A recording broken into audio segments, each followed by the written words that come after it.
मैं हूं इमरान और आप देख रहे हैं लर्निंग जंक्शन।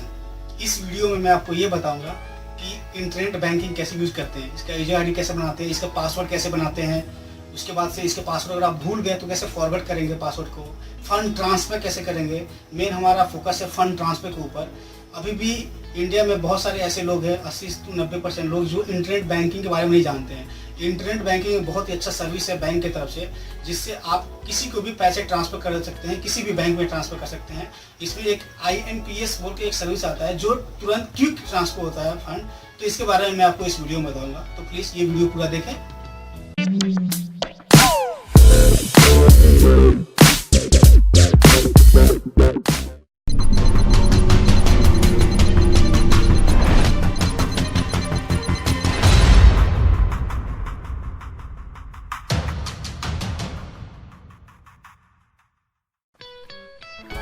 वेलकम।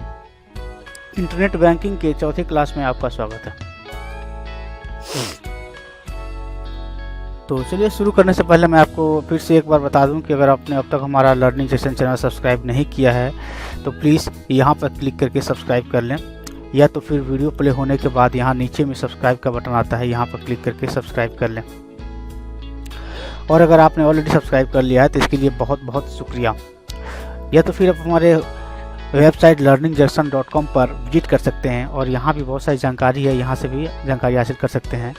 और अगर कुछ सजेशन या कंप्लेन या कुछ इम्प्रूवमेंट करना है इस वेबसाइट में, या कोई वीडियो रिक्वेस्ट करना है, तो आप यहाँ कॉन्टैक्ट में आकर ये इस फॉर्म को फिलअप करके सबमिट कर सकते हैं, या तो फिर हमें मेल कर सकते हैं qs@learningjunction.com पे।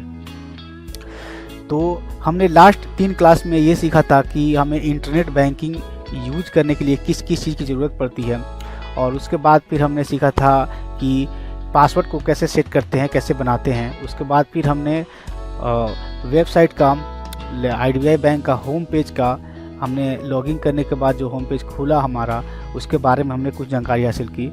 आज हम चौथे क्लास में और भी कुछ जानकारी हासिल करेंगे। तो चलिए सबसे पहले हम अपने IDBI के साइट पर चलते हैं। IDBI साइट पर आने के बाद से हम यहाँ लॉगिन कर लेते हैं।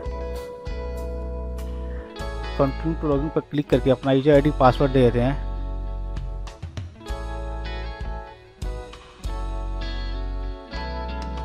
देने के बाद से लॉगिन करते हैं।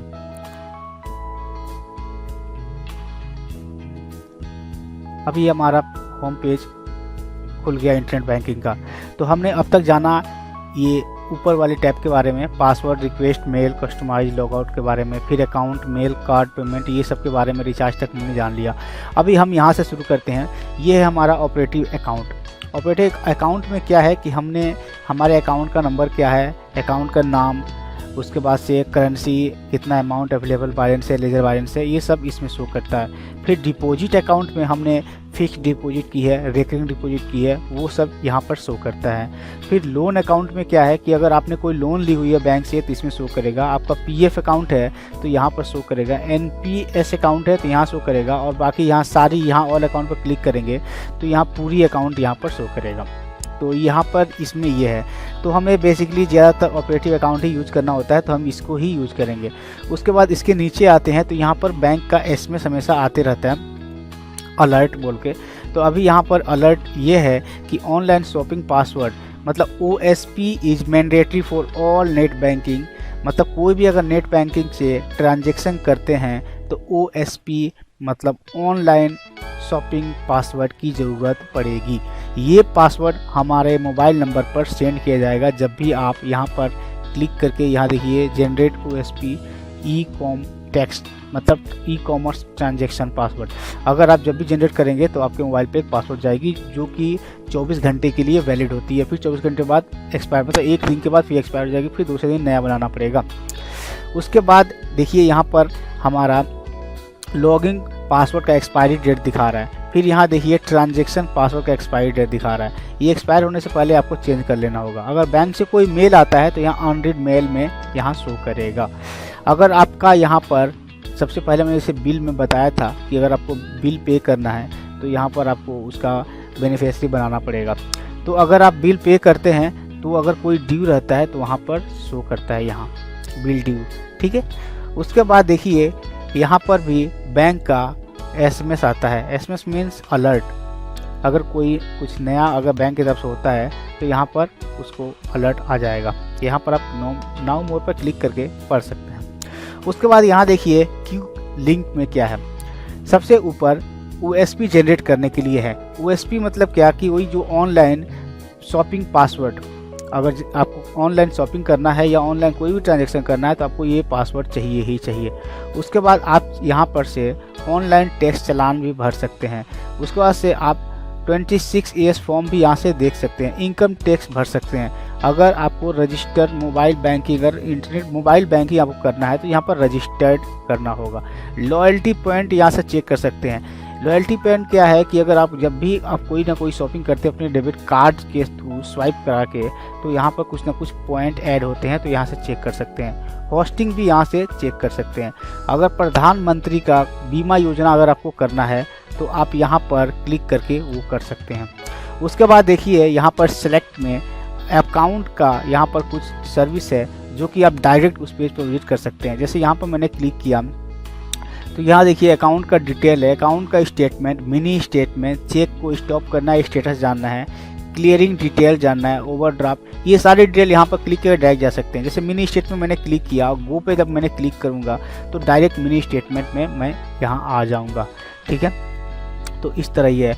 उसके नीचे यहाँ पर हमारा अकाउंट का डिटेल बताया जाता है। हमारा कितना बैंक में अकाउंट है वो यहाँ पर सीरियल नंबर से शो करेगा। फिर निकनेम क्या है अकाउंट में वो सब शो करेगा।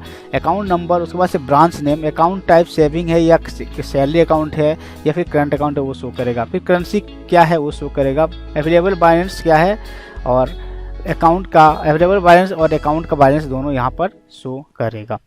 तो इस तरह से ये हमारा होम पेज पे शो करेगा। उसके नीचे भी यहाँ पर एक है टोटल बैलेंस ऑपरेटिंग अकाउंट में कितना है, तो यहाँ पर ये शो करता है। ठीक है, उसके बाद से यहाँ पर मोबाइल बैंकिंग के बारे में आप यहाँ से क्लिक करके रजिस्टर कर सकते हैं और कुछ जानकारी भी हासिल कर सकते हैं।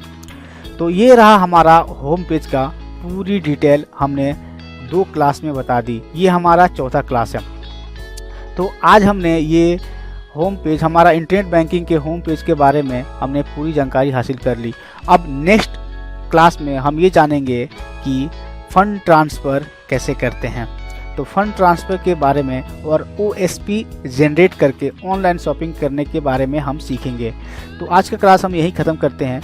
देखिए, हम क्लास को पार्ट पार्ट में करके इसलिए आपको दिखा रहे हैं, आपको दे रहे हैं, क्योंकि अगर मैंने एक साथ बड़ा क्लास बना दिया तो हो सकता है कि आप बोर हो जाएं देख के और फिर आप बीच में ही छोड़ के चले जाएं। तो इसलिए मैंने पार्ट पार्ट में कर दिया हूं ताकि आप पूरी क्लास को देख सकें। तो आज का क्लास यहीं ख़त्म होता है। लास्ट में मैं फिर आपको बता दूं कि अगर आपने अब तक हमारा लर्निंग जंक्शन चैनल सब्सक्राइब नहीं किया है तो ऐसे ही इंटरेस्टेड अपडेट के लिए आप यहां पर क्लिक करके प्लीज़ प्लीज़ प्लीज़ सब्सक्राइब कर लें और दूसरों को भी सजेशन दें कि यहाँ पर सब्सक्राइब करें, ताकि कंप्यूटर, मोबाइल, इंटरनेट और टेक्नोलॉजी से relative tips, trick and tutorial Hindi में और बिल्कुल फ्री आपको मिल सके और सीख सकें। और हमारे वेबसाइट पर विजिट कर सकते हैं, हमें मेल कर सकते हैं qs@learningjunction.com पे। Thank you for watching. मिलते हैं हम अगले क्लास में।